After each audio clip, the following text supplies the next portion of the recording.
Reka tubashimire kandi tubahe ikaze mwe mudukurikira mu makuru n'ibiganiro tubagezaho gatanu kuri gatanu n'amakuru abatandukanye agenda yibanda ku ngingo z'ingenzi zitandukanye n'amakuru kandi by'umwihariko yibanda ku yarimo aravugwa hano mu karere k'ibiyaga bigari. Mwe mudukurikira rero muri hirya no hino hatandukanye tubahaye ikaze mu makuru yacu kandi twizere ko mumeze neza. Twihuse cyane rero reka tunyarukire muri Repubulika Iharanira Demokarasi ya Kongo abariho duhera amakuru yacu, mu gihe rero urugamba ruhuza M23 ndetse n'igisirikare cya Kongo FARDC n'abafatanyabikorwa bacyo harimo ingabo z'u Burundi, ingabo za Monusco, ingabo za SADC, imitwe yihurije mu cyo yise Wazalendo ndetse n'umutwe wa FDLR. Ni urugamba rero rukomeje kugenda ruvugisha abenshi mu bakurikiranira ibirimo kubera abakurikiranira hafi ibirimo kubera muri Repubulika Iharanira Demokarasi ya Kongo, by'umwihariko abanyapolitike ndetse n'abandi batandukanye.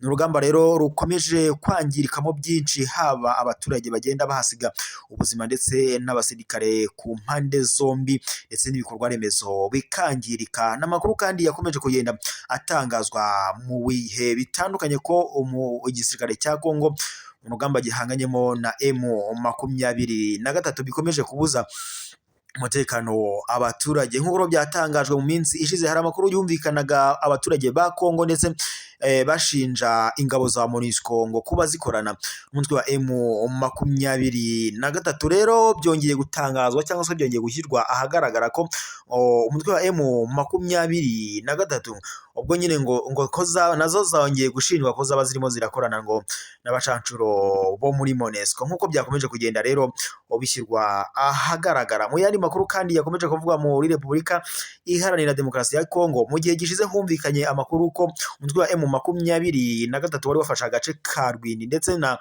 Nyanzare. Nk'uko byakomeje kugenda bishyirwa ahagaragara, ubu amakuru akomeje gutangazwa nuko umutwe wa FDLR waje kunyomoza amakuru yavugaga ko General Byiringiro Victor ngo yaba yishwe. Ibyo rero umutwe wa FDLR ukaba waje kubinyomoza cyangwa se waje guhakana ibi byose wivuye inyuma. Mu kanya turagaruka mu makuru yacu ku buryo burambuye, n'ubundi tugiye guhera muri Repubulika Iharanira Demokarasi ya Kongo. Nk'uko byakomeje rero kugenda bitangazwa mu makuru, mu gihe gishize humvikanye amakuru avuga ko igisirikare cya Monusco cyangwa se ingabo za Monusco zoherejwe mu butumwa bw'amahoro muri Repubulika Iharanira Demokarasi ya Kongo ngo zaba zirimo gukorana bya hafi n'umutwe wa M23. Abaturage bakomeje kugenda abinubira ibi ngibi, bagashinja kandi umutwe wa igisirikare ingabo za Monusco ngo ko zaba zikorana n'umutwe wa M23. Nk'uko amakuru yakomeje kugenda abishyira ahagaragara, ubu noneho biri kuvuga ko ngo umutwe wa M23 byeruye ngo waba urimo urakorana n'ingabo za Monusco. Nk'uko byatangajwe rero, umutwe wa M23 bivuga ko zari zatangiye kuvugwaho ngo nyine ziri kuvugwaho gukorana n'abacancuro b'abazungu.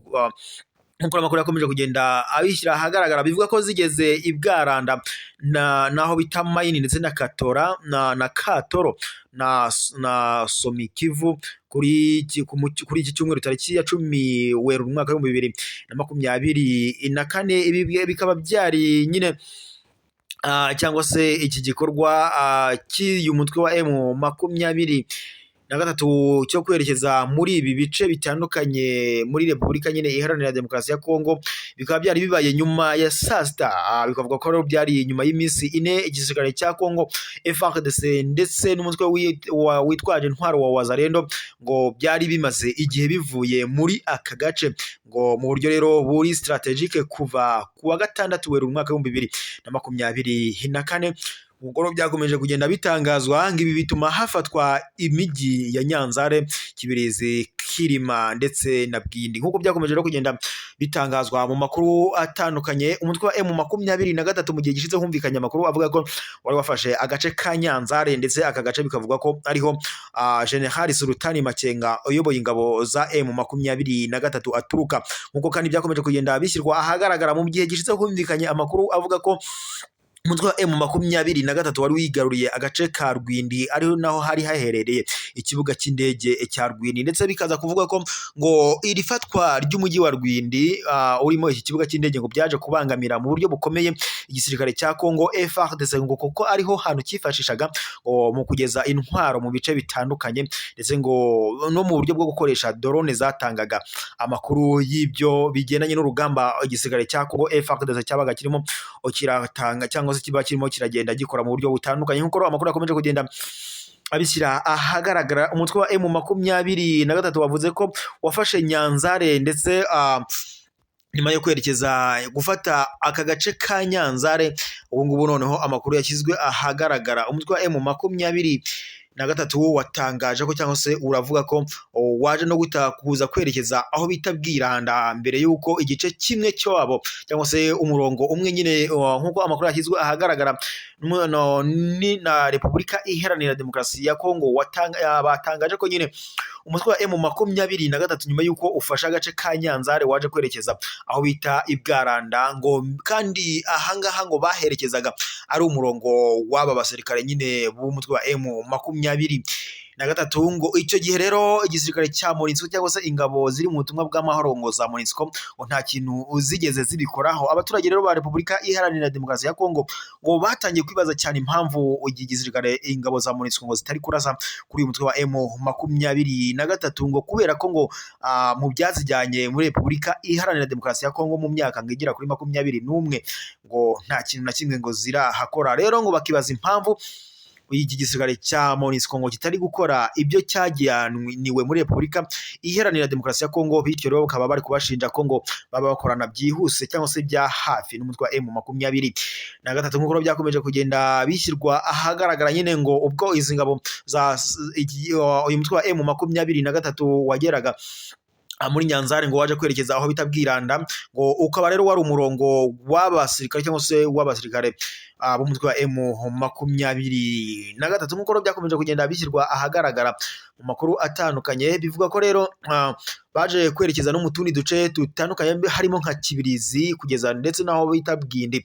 Nk'uko amakuru yakomeje kugenda abishyira ahagaragara mu gihe gishize, humvikanye n'amakuru ko uyu mutwe wa M23 wari wamaze gufata ikibuga cy'indege cya Rwindi, ndetse ngo ukaza kwirukanamo igisirikare cya Congo FARDC. Nk'uko amakuru yakomeje kugenda abishyira ahagaragara, biremezwa ko kuva mu Kwakira umwaka w'2023 nibwo abacancuro b'abazungu nyine ngo bagaragaye iruhande rwa M23 ngo bari baravuzwe mu misozi itandukanye birimo nka Bitoborero, Bizuru ndetse na Mushushwe na Butobya mu itsinda rya Kibumba ahazwi nka Nyiragongo.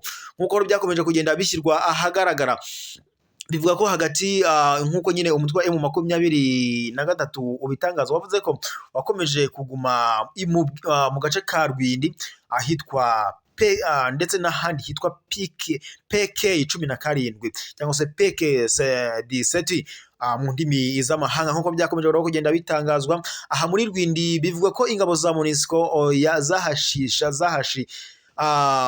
nk'uko nyine byakomeza kugenda bitangazwa, bivuga ko Monusco ishinjwa kurebera umutwe wa M23 ubwo winjiraga muri ibi bice bitandukanye, ngo kuko ngo nta kintu na kimwe ngo bigeze ngo babakoraho, ahubwo ngo babarebereye aho kuba babarasaho. Ibyo rero bikakomeza kubabaza Abanye-Congo, bakavuga ko ingabo za Monusco ngo ntacyo ziri gukora muri Repubulika Iharanira Demokarasi ya Congo. Nk'uko rero amakuru yari arimo arakomeza kugenda abishyira ahagaragara, yavugaga ko nyine ingabo cyangwa se umutwe wa M23 ubu waba urimo gukorana byeruye bya hafi n'ingabo za Monusco, nk'uko byakomeje kugenda bitangazwa n'abaturage bo muri Repubulika Iharanira Demokarasi ya Congo, bagashinja ko rero izi ngabo za Monusco ngo zitigeze zirasa kuri uyu mutwe wa M23 ubwo winjiraga muri tuno duce twa Rwindi, ngo ziciye ku birindiro by'ingabo za Monusco. Reka rero dukomereze amakuru yacu n'ubundi muri Repubulika Iharanira Demokarasi ya Congo. Mu gihe gishize humvikanye amakuru avuga ko umutwe wa M23 wari wafashe uduce dutandukanye twa Nyanzare, ndetse ngo hari naho hari ibirindiro by'umutwe wa FDLR. Ubu rero amakuru yakomeje gutangazwa, yavugaga ko umuyobozi w'uyu mutwe wa FDLR Byiringiro Victoire yaba ngo yishwe. Gusa ubu noneho umutwe wa FDLR wanyomoje aya makuru uvuga ngo uyu Byiringiro Victor Lieutenant General Byiringiro Victor nyine ngo yaba ari muzima ndetse ngo nta n'igicurane arwaye nk'uko byakomeje kugenda bitangazwa mu minsi ishize.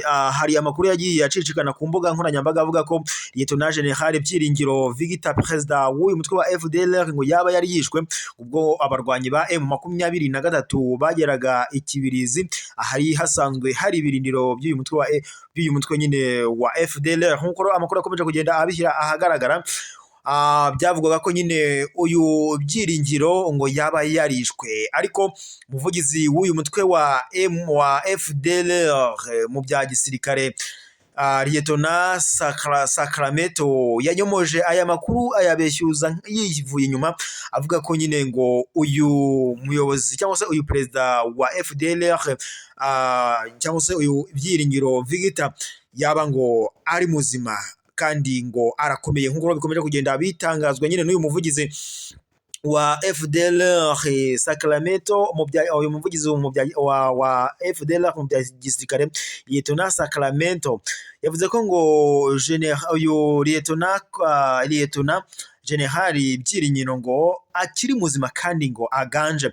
Amakuru yakomeje kugenda atangazwa cyangwa se abishyira ahagaragara mu makuru atandukanye nyine bagaruka ku rupfu ngo rw'uyu muyobozi wa FDLR Byiringiro, ariko nk'uko byatangajwe n'uyu muvugizi wa FDLR nyine Lieutenant Sacramento yavuze ko Byiringiro Victor ari muzima ngo nta n'igicurane afite, ngo akaba rero ahakana aya makuru yivuye inyuma avuga ko ngo ari ikinyoma ngo cya M23 nk'uko byakomeje kugenda bishyirwa ahagaragara cyangwa se nk'uko amakuru yakomeje kugenda abitangaza nyine.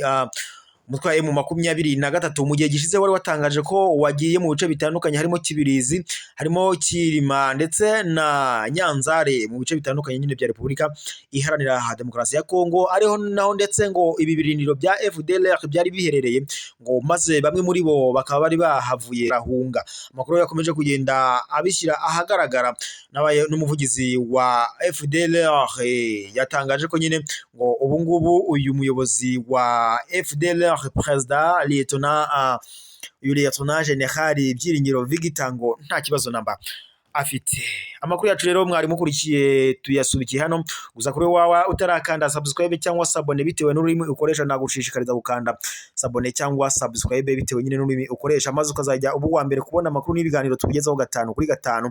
N'amakuru rero batandukanye agenda yibana ku ngingo z'ingenzi zitandukanye, kandi n'amakuru by'umwihariko abagaruka kuyagendanye na politike ndetse n'ayagendanye n'umutekano hano mu karere k'ibiyaga bigari. Mwe mudukurikira rero muri hirya no hino hatandukanye, turabashimiye. Amakuru yacu yo nakagaruka, mukomeze mugire amahoro n'ubugingo, kandi mu byo muri byose muhirwe kandi muhahe muronke.